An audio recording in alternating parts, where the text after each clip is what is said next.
On this episode of What's Going On with Shipping, we're going a little bit behind the scenes today. We've been looking at shipping, particularly what has been happening in and around the Persian Gulf. But today we thought we'd take a different look and look at the stock market and how shipping stocks are being affected by that. And when I talk about stocks, the guy I turn to is Jay Mintzmyer. Jay, how you doing, bud? Hey, good morning, Sal. Thanks for having me on. Excited to talk about the markets today. Okay, it is an early morning for you. I know we're doing this early morning. It's March 5th, 2026. We're getting ready to do it. There's obviously a lot going on in the world right now regarding shipping, but I couldn't think of anybody better to have than you and your expertise to talk about the stock market and stocks and shipping in general, because this is your forte. This is right up your alley. So I'm going to turn it over to you for a second there, Dr. Mintzmyer, and have you introduce yourself and what you do over at Value Investors Edge. All right. Well, thanks again, Sal, for having me on. For those on the platform who aren't familiar with our research, I've been involved in the shipping industry for about 17 to 18 years, tracking all the stocks there. Back in 2015, so 11 years ago now, we founded Value Investors Edge. That's a boutique research firm that follows 47 publicly traded firms across all the different segments of shipping and also related midstream infrastructure. So think of like export terminals and companies like that. Over the last 11 years, we've had an IRR of 41%. Incredible returns there, but also some nice tailwinds in the market as well that benefited us. Year to date, the markets have been very crazy, and I'm sure Sal's got lots of good questions. We'll dive into that. Our long only model portfolios year to date are up 34.8% as of last night. So that is, I wouldn't have believed that if you would have asked me 2 months ago about those year-to-date returns. But it does kind of remind me of the volatile situation we saw just back in 2021. In 2021, our models were up 133%. So sometimes when the markets get really volatile, shipping can really benefit. That's a lot about me, but just a quick background as far as education. Economics degree, studied public policy and trade programs, and then recently completed a PhD studying sanctions and trade flows. Well, we can spend the rest of the interview calling each other doctor and have that kind of doctor-doctor relationship. I think we'll just say with Sal and Jay, I think that'll be easier for everybody. So, Works. Jay, we got to talk about tankers because the tanker market, and we don't even have to get into what's happening in the Persian Gulf right now because the tanker market was pretty nuts beforehand. I mean, we've been dealing with the dark fleets issue that's been pulling capacity out of the fleet. You've got issues with OPEC. I mean, again, this has been just something that we have been watching for a long time. And I was really interested to get your perspective on what we're seeing right now, because you're dealing with different sectors and tankers. For everybody who doesn't know, you deal with crude oil tankers, you deal with clean product tankers. We, of course, have liquefied natural gas, liquefied petroleum gas. I mean, there's a whole variety, and there are, of course, options to invest in and stocks that are publicly traded out on that. So I thought I'd get your perspective first on the tanker market in general and what is happening and has happened over the past brief period and what you foresee here going forward. Yes, of course, Sal. And I imagine most folks listening, again, we're recording the morning of March 5th. I imagine this will be posted pretty soon, but I imagine most of the folks listening now and wondering about the markets or tuning in or thinking about the very current events, right? We have an active potential war zone in that area, but that's not actually what has been driving most of the tanker markets up. Now it's the news item, right? It's a catalyst. It's an item of interest, right? It's what's getting people's attention on the sector. But the tanker markets are incredibly strong. The rates are very high, and that happened well before there was any sort of action in that region. Even before the rumors of action were really starting, there was significant strength in the tanker market. So, that this has been setting up for the last 3 to 4 years. There's been a looming imbalance between supply, which is the vessels on the water and the order book of fleet incoming, and demand for oil transport around the world. There's been a looming imbalance for 4 to 5 years. There was a lot of environmental regulations that were starting around 2024 and going through 2030 that were going to make it more difficult for the older tankers to operate. There are sanctioned vessels that still go back to the Russian invasion of Ukraine. That people have probably heard these. They're called sometimes the dark fleet. Now, dark doesn't necessarily mean that they're turning off their transponders. A lot of these ships are still easy to track, like we all know where they're at, but they don't comply with the sanctions and they don't have the proper insurance or they don't have the proper surveys completed. And so there was already a looming imbalance. Right? And this is a commodity sector, right, Sal? So anytime there's 1 or 2 or 3% difference on one side, supply and demand, the rates will spike or crater, right, if it goes the other direction. And so the rates have been moving strong in tankers for over 6 months now. And the most recent factors are, number one, there's more sanctions enforcement. We've seen this current administration actually step up and take action against some of the dark fleet vessels. We saw the interdiction around Venezuela, which sent a signal to the market that these sanctioned vessels, these dark fleet vessels, are no longer going to be tolerated. Lots of seizures of ships. And so the market began to be, the dark fleet tankers began to be more cautious about where they were trading. So that means the legitimate fleet, that supply demand got even tighter. We've seen a lot more demand pull from China, trying to get build up their stockpiles of oil. And so all these factors going together, finally, we've seen a little bit of shenanigans on the supply side. There's one company out there called Synacor, which has been trying out. People say corner the market. I think that's a more aggressive term, but they have been building a very large stake in the publicly available VLCC fleet, and they're up to about 15% of the publicly available ships right now in the VLCCs, and 15% for a commodity market where 2 or 3% changes everything. Acquiring up to 15% of tankers is a really big deal. So a little belabored there, but my point is that a lot of the catalysts driving the tanker market are longer term, and they've been in development, and it's less about exact current events. No, I think I've hit on a lot of these topics that you're reflecting on, which I think is really important. If you look at the transportation of oil just in general around the world, it really is kind of level. It's kind of plateaued, but the problem has been the decline in the tanker fleet, the incoming regulations you mentioned. We've talked about IMO and net zero and the potential fact that we're going to lose some tankers here from the fleet, and so that's been shrinking the carriage capacity out there. And then the dark fleet, I mean, not just the U.S., but we've got the French grabbing tankers. We just had the Belgians grab a tanker, and that's obviously happening. And Synacor was really interesting because, back in the historical days when you had the Seven Sisters controlling the tanker market, that doesn't exist anymore. You've got these commercial transporters out there now. But Synacor all of a sudden came in, and it was really interesting to see how many of the VLCCs and crude carriers they had that, for example, was coming into the U.S. Gulf Coast for the next month or so. That was a really interesting story. I think it was Lloyd's was running that story and talking about it. It was a really interesting development in that area. So there's obviously other sectors out there, and one of the things that we've been talking about is the issue in containers, which I think has always been one that you and I have talked about for a long time, because this goes back to the supply chain crisis when we had container ships stacked off LA and Long Beach. And obviously we've got a lot going in there. And our favorite kind of, group to talk about in this is Zim and the ever existing, what's going on with Zim when it comes to container ships. Yeah, absolutely, Sal. And I mentioned in the intro, 2021, the long only model portfolios, and this is long only, so there's no margin, there's no options. These are just stock positions.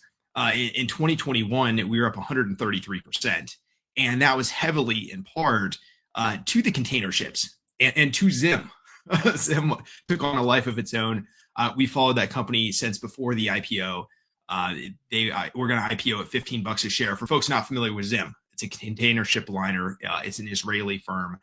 They control about 1% of the market when they IPO'd, about 2% of the market now, give or take. And it's just been a really volatile stock. And they IPO'd, they're going to IPO at $15. And I remember it traded down to like 11 or 12. There's a lot of misinformation floating around. And anyways, it went from like $11 to the next year and a half or so later, it was about $90. So that was quite the ride. It was kind of a boom and bust segment in containers. And I'm doing wave top here for folks who may be less familiar, but a lot of that was driven. In fact, pretty much all of it was driven by the supply chain crisis around COVID. And what we had there was we had a bottleneck, right? Like everything shut down. The port shut down for a month or two, or went into very limited operations. And then meanwhile, everyone got stimulus money, right? So everyone bought stuff. And so we had kind of a bullwhip sort of effect there with the supply chain. And before I go deeper into containers, I do want to mention when we talk about the Gulf and events over there and catalyst over there, if that delay, right? Because there's a lot of nuances about insurance and cover and whether ships are going to go in to the Middle East Gulf and pick up cargoes or not. If that backlog gets too big and there becomes a similar sort of push and pull, it's almost like what happened with the Suez Canal a few years back, Sal. And I know I'm backtracking the tankers a little bit, but folks probably remember the Ever Given, right? That ship that got stuck sideways in the Suez Canal, and it was only in there for a few days, right? It was a couple days of disruption, but because of like 3 days of disruption, that market was impacted for like 3 months to come. And so that's just the last thing on tankers, but that's just something to think about. The more of a traffic jam we get there. No, I mean that's actually the analogy I've been using for talking about what's happening in the Persian Gulf right now. Is Ever Given going sideways, and it was 6 days. But you're right. I mean, we had 450 ships piled up, and then it took 3 months to clear it out. And even though, for example, the Persian Gulf is not a huge container sector, but I mean it's a substantial one. And as you know as well as I do, all you got to do is cause a little bit of a disruption in this chain, and it's going to resonate back to the East Asia ports, which in turn is going to hit every other port down. But I'll let you get back to what you wanted to talk about here with. Yeah, absolutely. And again, on that part of the bottleneck, referring to tankers as well, because a similar kind of cascading effect of the delayed tankers. And good catch on 6 days, 3 days, 6 days. There's a difference. So thank you, Sally. Well, that's where this channel started, so I know that very well. I mean, that's the exact time what's going on with the Suez started. So I have nightmares about the Ever Given. So that's just me. Nightmares. It was such a crazy story. It made for the best memes. But anyways, back to container ships. So what we're seeing now with container ships, and this is all speculative, right? So I don't want to get too far ahead of the story or too much, but the biggest catalyst for container ships in the last couple of years, the first one was the supply chain crisis, right? But the second catalyst for container ships, which really extended the life, because we had a boom in 21 and a bit of 22, and then it crashed. The end of 22 was a crash. But then we had the Houthis, and they were launching, small UAVs and autonomous ships and rockets, very basic technology against random vessels. It really was random. They said they were targeting Israeli-linked ships, but they didn't have the technology or the wherewithal to know what they were targeting. So they were shooting projectiles at random ships in the Red Sea, trying to choke off the Bab el-Mandab choke point there. And they were not particularly effective at hitting ships, much less sinking ships. They hit a few. I don't want to downplay it. There was some risk involved. But they managed to divert 70 to 80% of the global container ship cargoes. And you think about diverting the container ships around the entire continent of Africa, as opposed to taking that shortcut right into the Mediterranean Sea. And you're driving up ton miles, right? The cargo you carry times how far it goes. The ton mile growth was significant from that. And they weren't altogether effective. I got to be careful with my words because I know there was danger involved. But they weren't necessarily, hitting and sinking ships, but just the fear alone was diverting cargoes. And the Houthis say they're going to get back to it. I don't want to talk about that too much or know much about that. But if, just the fear of that causes a similar rerouting, we've already seen announcements from Maersk and CMA CGM and others about avoiding the Gulf. If they also start to reroute away from the Suez Canal again, we could see, I don't want to say one last gasp, but we could see another 2, 3, 4, 5, 6 month run in container ships. And I think that's kind of not on the top of everyone's mind. I think everyone's thinking about tankers, but I think container ships could also have a little bit of a surprise run there.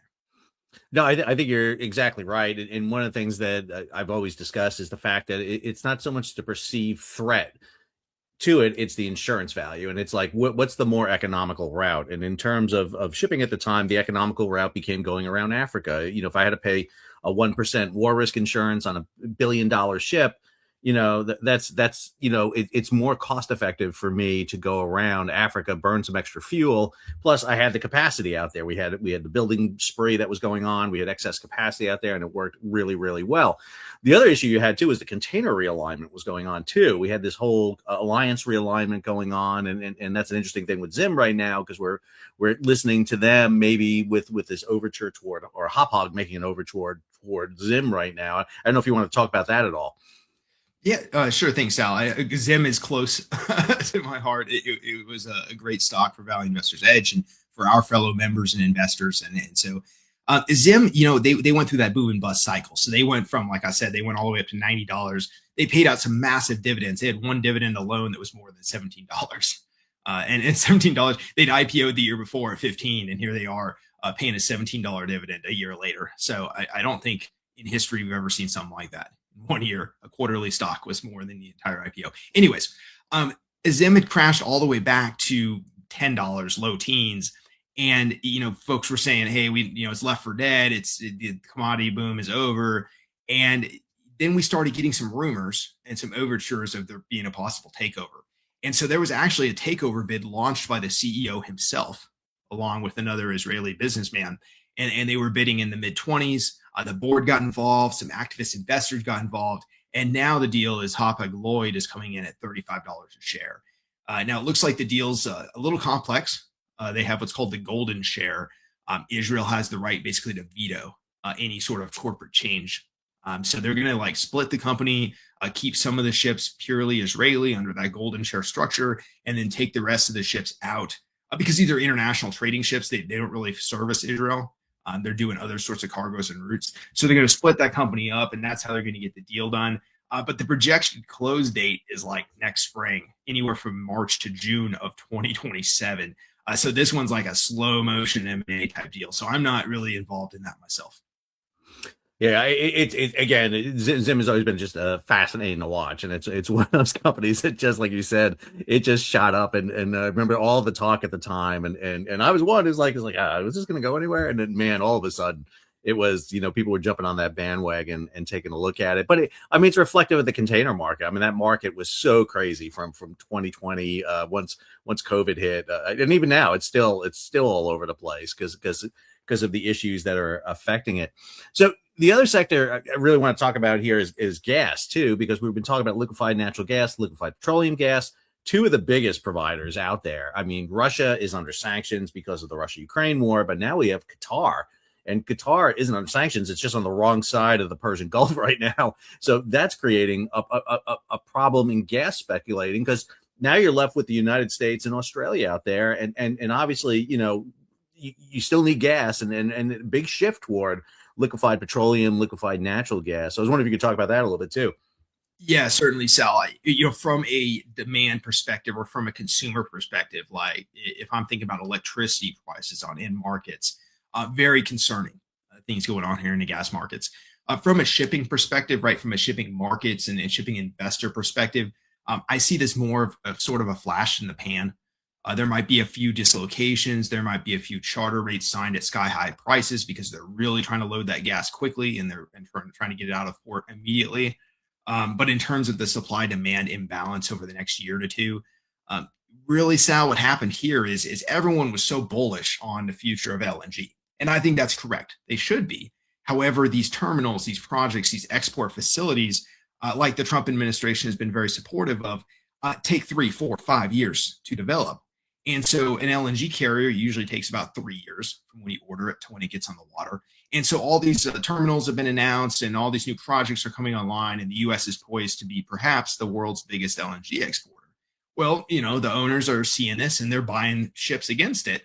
But the problem is, you buy the ship to try to align with the start of the terminal, and terminals are always delayed.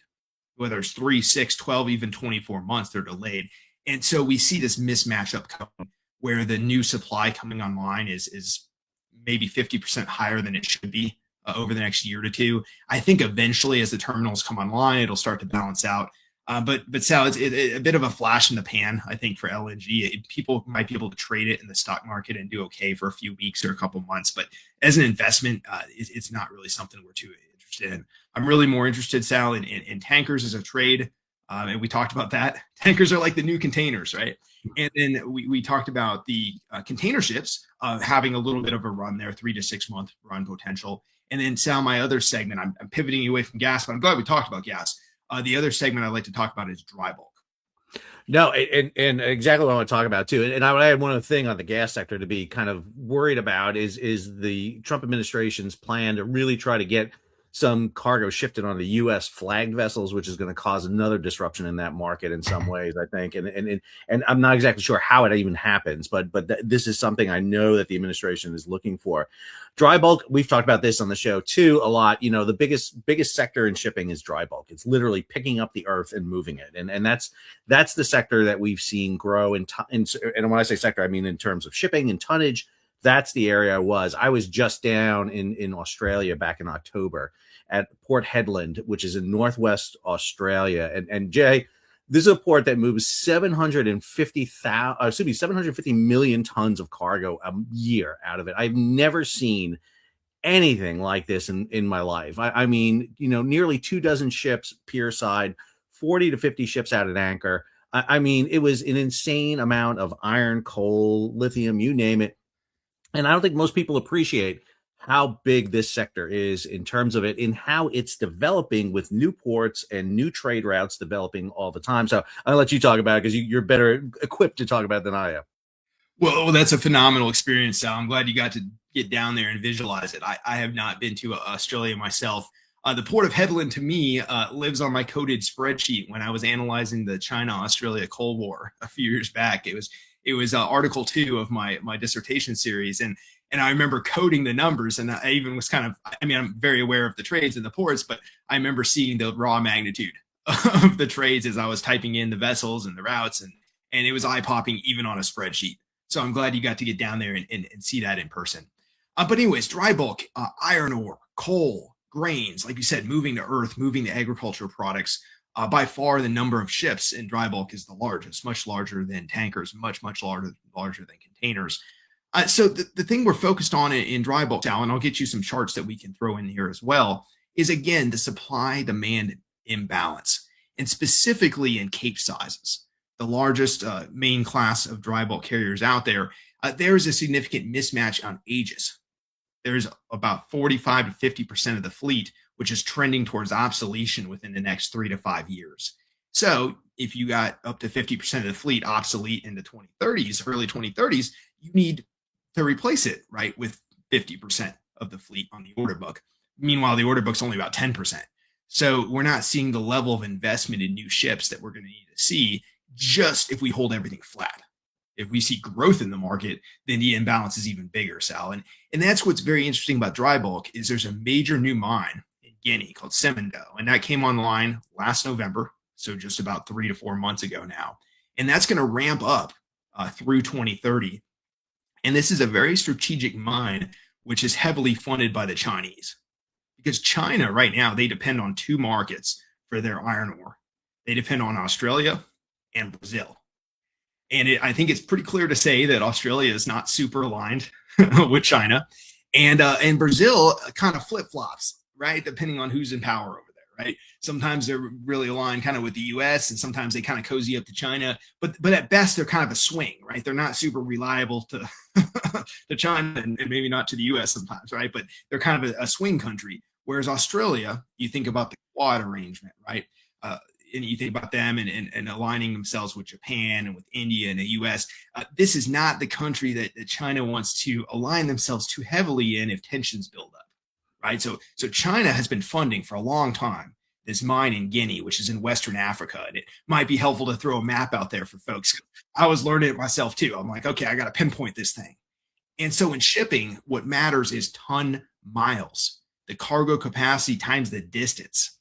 And so from Guinea to China, we'll put this on a map, it'll be great, is over 3 times the distance from Australia to China. And so China's number one focus is going to be replacing that iron ore from Australia with iron ore from Guinea. Now, if there's growth, then they might do both, right? They might maintain Australia and just pull from Guinea. But if there's not growth, if it's flattish, which is probably most likely it's going to be flattish, maybe 1 or 2% growth, they're going to just replace. Take 5% away from Australia, add 5% to Guinea, take 10% away from it. You get the point. And so every cargo that they replace takes 3 to 4 times the number of ships. And so this is a scenario where Chinese iron ore import growth could be flat, and yet demand can move up 3 to 4% per year. And we talked about earlier when we were talking about tankers, how a 2 to 3 to 4% move in the markets can make rates run heavily. And one other chart we'll get in there for you guys is the rates in dry bulk. Normally, February and March are the absolute bottom of the cycle seasonally. And that's because of the Lunar New Year. So every year, this is I believe it's the year of the horse. Hopefully I didn't get that wrong. It So is. year, every year, folks in Asia, they got this thing down. I mean, they take like 2 weeks off, a month off. The Shut down and everything's closed. It's just it's that, yeah, that dip you see at the end of January, early February, where everything just shuts down. yeah, and the Europeans do something like that in the summer. Us Americans, we got to figure this out, Sal. When do we take our month off? I'm looking for that myself. I'm on spring break right now, but I'm not doing. I've been working more on spring break than any other time. We only take a week off. We need to take a month off, Sal. Anyways, so during the Lunar New Year, everything shuts down. There's 2 weeks to a month of delayed production. No one's working at the ports, or they're on like skeleton crew, right? And so those rates always collapse. You can look at it over like a 30-year chart. Always falls in February and March. Right now, the rates are higher now. And before recent events, like as of like a month ago, they were higher now than they've been in 15 to 16 years. So we're at the highest rates in 15 years, and the rates are higher now than they were last summer. And the summer is normally the seasonal strong point. So this market is flashing. I mean, it's like, pay attention to us. The dry bulk market is getting super tight, and that catalyst I talked about with the mine and the rerouting, that's going to be a 4-year ongoing catalyst. And the new supply of dry bulk vessels is just a trickle.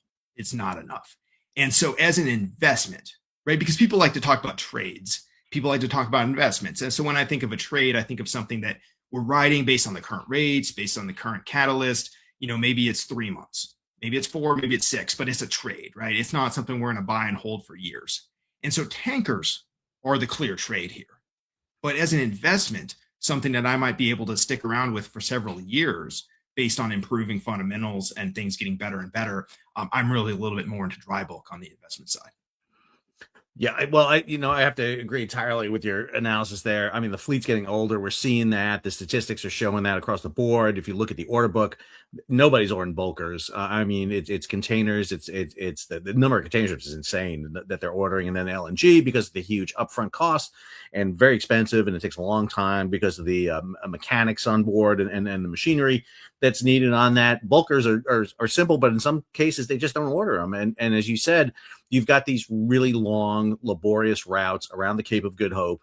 And again, one of the things China loves to do is diversify their imports. They don't want to be overly dependent. And you look at those lines of ships, and we'll show them here, coming out of West Africa, and it's just like ants, just ants running to East Asia there. Same thing out of Australia, same thing out of Brazil. It's an amazing kind of evolution. So Jay, one of the things I'd like you to do just before we get into our last little bit here is just talk a little bit about what Value Investors Edge does and what's the opportunities there if people are interested in this. You've, I think, whet maybe people's appetite regarding this. So I was wondering if you could talk just a little bit about what you all do and what kind of services you offer.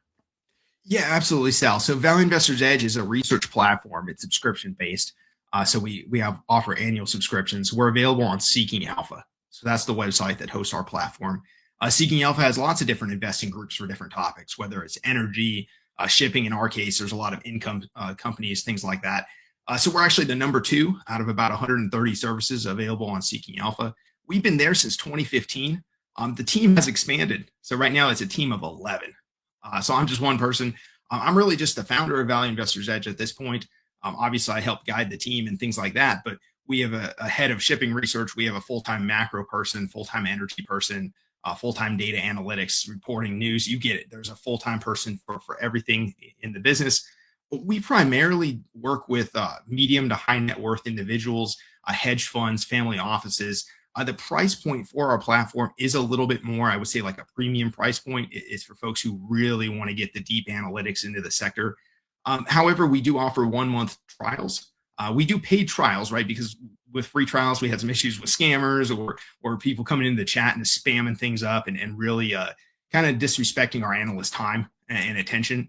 But we do offer a deeply discounted 1-month paid trial where folks can come in and they can see the entire website, every single report we've ever published, all of our models, all of our topics, all of our analysis. So we take a risk with that, right? We let people see everything for a deeply discounted 1-month trial because we only want long-term win-wins, right? We want to have members who join our community, contribute on the live chat, really become part of this group, become part of this club, and make all of us better for it. So, Sal, I don't know if that's something that is interested for your audience. It might not. That's fine. I just hope everyone, gains a little bit of insight from today's discussion, and hopefully you find it useful. A comment below, in the YouTube video, and I hope it's positive. I hope you guys have learned something.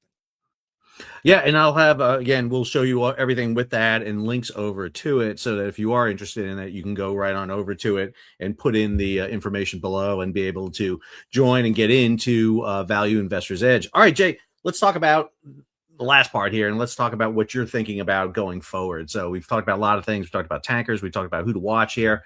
What do you want to kind of wrap up here and let everybody know about the marketplace as we get ready to head into, again, what I'm going to say is every year I've done this now since 2021, I said, okay, it can't get crazier in this market and in this industry than it is. And man, every year it's another roller coaster ride. Yeah, certainly, Sal. Well, I think, we talked a lot about the markets. We talked a lot about the segments. I have to be really careful. I do not provide investment recommendations of any sort. I can mention a couple names that I'm tracking, the big stocks in the sector if people are interested. In tankers, two of the names, and I personally have a long position in these just for disclosure purposes, and they're definitely trades, right? It's based on the strength of the tanker market. And I have to remind people that the strength of the tanker market has been ongoing for many, many months. I think there's actually way too much attention to the current events, right? The last few days. That's not actually what's underpinning most of the tanker market strength. I just want to get that clear. But two of the names that I have a long position in and I think are great trades at this point, on the crude tanker side, I really like DHT Holdings, stock symbol DHT. And they are a VLCC pure play. So VLCC, very large crude carrier, 2 million barrels of oil. It's like the Eiffel Tower sideways, carrying crude oil. So massive, massive ships. And DHT recently signed a ship on spot rate for reported over 250,000 per day. Normally, at this point of the year, a spot rate would maybe be 30,000 a day. So that single ship basically made their entire year, right, of profits. One ship, one fixture. They also signed an older 15-year-old vessel on a 1-year time charter at 105,000 per day, which as of now, it might be updated, right? There might be an even bigger one signed, but that was an all-time record high when it was signed a couple weeks ago. All-time record high, 1-year charter, guaranteed income for a year. So DHT on the crude tanker side to me is very interesting. Scorpio tankers on the product tanker side. Now this is gasoline, jet fuel, diesel. They're very interesting to me. So those are the two tanker firms that I'm tracking. In terms of dry bulk firms, right, we cover a lot of these on Value Investors Edge. I don't think it's fair to my members just to list all of them and rank them and rack and stack them. But I will say one of the largest publicly listed companies that we have followed now for over a decade, very trustworthy management team, great corporate governance, great shareholder returns, is Star Bulk Carriers, SBLK. Now, I don't have a personal position in this company. I prefer a few others myself for the longer term investment, deeper value. I take a little bit more risk, but just from a large cap, good management, good governance, good shareholder returns, I have to put out a plug for Star Bulk SBLK. Yeah, I have to agree. I love their management team there, and I know them, a lot of them there. So it's a interesting company to watch. And again, I think if people are interested in this, delving a little bit deeper, and again, you don't know that much about it, this is what Value Investors Edge does. You can go over to them, you can get your membership and really delve in. The analytics, their platform is fantastic. I've had the opportunity to look at it. Thanks to Jay.